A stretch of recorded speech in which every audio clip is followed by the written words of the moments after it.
हम जानेंगे भारत के सबसे शक्तिशाली और प्रभावशाली साम्राज्य मगध के उदय की कहानी।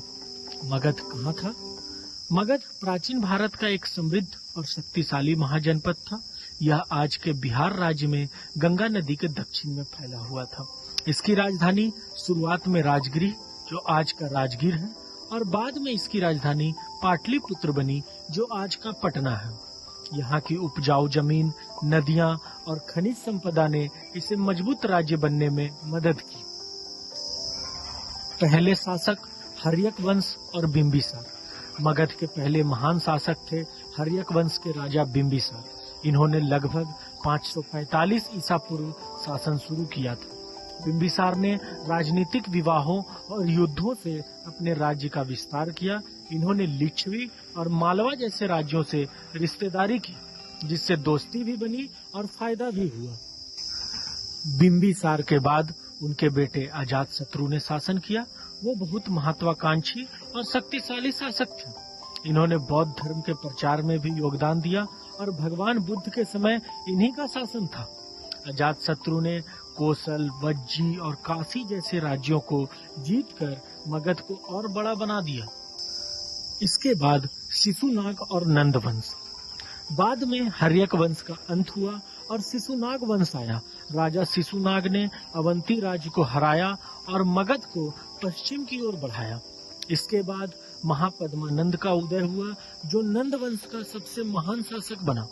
महापद्मानंद ने खुद को एक छत्र सम्राट यानी अकेला सम्राट कहा। नंद वंश के शासन में मगध का विस्तार उत्तर से लेकर दक्षिण भारत तक हुआ। लेकिन नंद वंश का शासन बहुत कठोर था, जिसके कारण जनता में असंतोष बढ़ चुका था। चाणक्य और मौर्य वंश की शुरुआत। और तभी इतिहास में आते हैं चाणक्य, एक बुद्धिमान ब्राह्मण और महान रणनीतिकार। उन्होंने नंद वंश को उखाड़ फेंकने का संकल्प लिया। चाणक्य ने एक युवा चंद्रगुप्त मौर्य को तैयार किया और उसकी मदद से नंद वंश का आखिरी शासक घनानंद को हराकर मौर्य साम्राज्य की नींव रखी। यहीं से शुरू होता है मौर्य वंश और मगध का स्वर्ण युग। चंद्रगुप्त मौर्य ने पूरे उत्तर भारत को एक किया और मगध को एक महाशक्ति बना दिया। इनका साम्राज्य पश्चिम में अफगानिस्तान तक फैला था।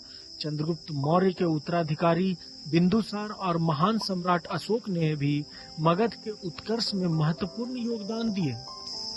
मगध सिर्फ एक युद्ध शक्ति नहीं था, बल्कि यह धर्म, संस्कृति और शिक्षा का भी केंद्र बना। बौद्ध और जैन धर्म यहाँ से पूरे दुनिया में फैले।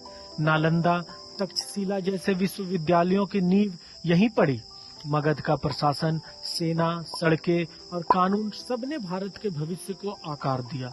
तो साथियों, यह थी मगध की साम्राज्य की एक रोचक कहानी, जहां से भारत के पहले बड़े साम्राज्य की शुरुआत हुई।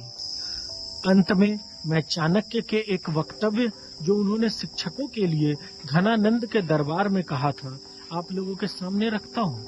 उन्होंने कहा, शिक्षक कभी साधारण नहीं होता, प्रलय और निर्माण उसकी गोद में खेलते हैं। अगर आपको यह जानकारी रोचक लगी हो तो लाइक करें, शेयर करें और हमारे चैनल द हिस्ट्री टेल्स को सब्सक्राइब करना ना भूलें। अगले वीडियो में हम बात करेंगे मौर्य साम्राज्य और महान सम्राट अशोक की कहानी। तब तक के लिए अलविदा, धन्यवाद।